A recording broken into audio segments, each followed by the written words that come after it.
আপনি এখন দেখতে পাচ্ছেন যে বিএনপির চেয়ারপারসনের যিনি উপদেষ্টা তার হচ্ছে জুলাই নিয়ে তার যে মন্তব্যের প্রতিবাদে এখানে কিন্তু ছাত্র সংসদের ব্যানারে এখানে কিন্তু তার পুষ্পোৎপলিকে দাহ করা হচ্ছে। এর আগে কিন্তু আমরা দেখতে পেরেছি যে এখানে বিক্ষোভ সমাবেশ করেছে মূলত বিএনপির চেয়ারপারসন উপদেষ্টা ফজলুর রহমান যিনি উনি ওনার একটি বক্তব্যের প্রতিবাদে যেখানে তিনি আসলে তারা দাবি করছেন যে শেখ হাসিনার ভাষায় ২৪ জুলাই আন্দোলনকারীদের রাজাকার বলেছে বলে তাই দাবি করেছেন। সেই দাবির প্রতিবাদে কিন্তু তিনি তারা এখন এখানকার যে ছাত্র সংসদের যারা আছেন এখানে গণতান্ত্রিক ছাত্র সংসদের তারা কিন্তু এই পুত্তলিকে দাহ করছেন, মানে এর আগে বিক্ষোভ সমাবেশ করেছেন, বিভিন্ন দাবি সহ বিভিন্ন স্লোগান দিয়েছেন সেই ফজলুর রহমানের বিপক্ষে। তারা মূলত দাবিটা করেছেন যে এখানের যেহেতু জুলাই গণ অভ্যুত্থান একটি গণতার আন্দোলন এবং একই সাথে এই আন্দোলনকে ঘিরে কিন্তু দীর্ঘ ১৭ বছরের একটি ফ্যাসিস্ট সরকারের পতন ঘটানো হয়েছে। এরপরে এই ফ্যাসিস্ট সরকারের পতনের ঘটনার পরে যে জুলাই নিয়ে তারা আসলে আপত্তিকর মন্তব্যগুলো করেছে, এর ফলে কিন্তু বিএনপির পক্ষ থেকে তাকে এখন পর্যন্ত বহিষ্কার করা হয়নি।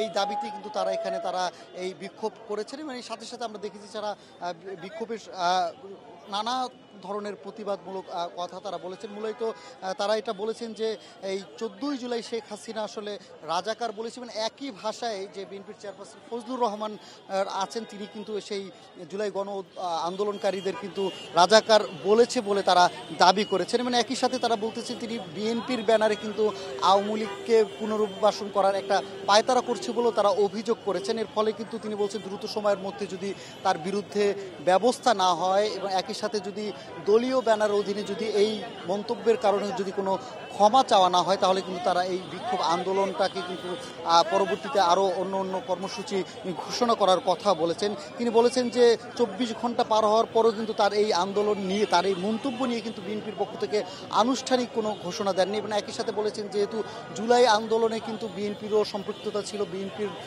কর্মীরাও কিন্তু যে আন্দোলন শরীর ছিল, এরপরও কিন্তু কিভাবে এই ধরনের মন্তব্য করেন। মানে একই সাথে এই যে রাজাকার বলা বা কালো অধ্যায় বলা এরকম যে মন্তব্যগুলো করেছেন বলে তিনি দাবি করেছেন, তারা এখানকার এর ভিত্তিতে কিন্তু তার বহিষ্কার চেয়েছেন। এখানকে যারা আসলে মূলত রয়েছেন তারা বলেছেন যে এই বিএনপির ব্যানারে থেকে কীভাবে শেখ হাসিনার মতো কথা বলেন, একই সাথে এই ধরনের কথা বলার প্রেক্ষিতে কিন্তু তারা কোনো ধরনের পদক্ষেপ কেন এখন পর্যন্ত নিচ্ছেন না, এই জন্য কিন্তু তারা তাই জবাবদিহিতা চেয়েছে বিএনপির কাছে। তারা বলেছেন যে দ্রুত সময়ের মধ্যে যদি এই ব্যানারের যে বিএনপির ব্যানারের থেকে বিএনপির পক্ষ থেকে যদি আনুষ্ঠানিক কোনো মন্তব্য না করা হয় তাহলে কিন্তু তারা এই আগামীতে আরও অন্য কর্মসূচিও তারা অন্য কর্মসূচি ঘোষণা করার কথা বলেছে। তারা বলেছেন যে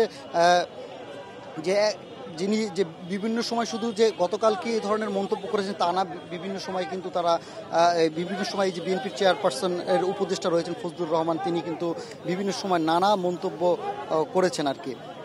তো আমি যদি এখন বলতে চাই, আমি এখন আছি রাজু ভাস্কর্যের সামনে, সেখানে কিন্তু যে ফজলুর রহমানের বিরুদ্ধে কিন্তু গণতান্ত্রিক ছাত্র সংগঠনের ব্যানারে কিন্তু তারা আন্দোলন বিক্ষোভ করেছে এবং বিক্ষোভ শেষে তারা বিভিন্ন রকম তার বহিষ্কারের দাবি জানিয়েছে। একই সাথে এই ধরনের মন্তব্য করাই কিন্তু এখানকার তারা বলেছে যে কোনোভাবেই জুলাই শক্তিকে তারা আসলে প্রতিহত করতে পারবে না এবং একই সাথে তারা দাবি করছে যে এই শেখ হাসিনাকে পুনর্বাসন করার জন্যই তারা এই ধরনের মন্তব্য করছে বলে তারা আসলে এখানকার এই আন্দোলন বিক্ষোভ কর্মসূচি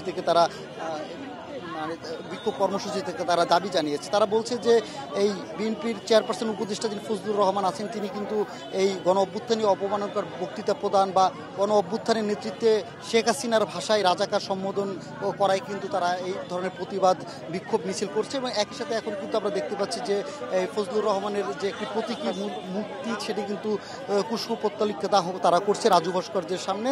বাংলাদেশ গণতান্ত্রিক ছাত্র সংসদের এখানে যারা নেতারা ছিলেন তারা এখানে বক্তব্য দিয়ে তারা বলেছেন যে জুলাই গণ অভ্যুত্থান নিয়ে কটূক্তিমূলক মন্তব্য করায় ফজলুর রহমান জনগণের সামনে ক্ষমা চাইতে হবে এবং দল থেকে তাকে বহিষ্কারের পাশাপাশি জুলাই গণ অভ্যুত্থান নিয়ে যদি আগামীতে আর কোনো ধরনের কোনো কটূক্তিমূলক কথা বলা হয় সেই বিষয়গুলো কিন্তু কোনোভাবেই গণতান্ত্রিক ছাত্র সংসদ মেনে নেবে না।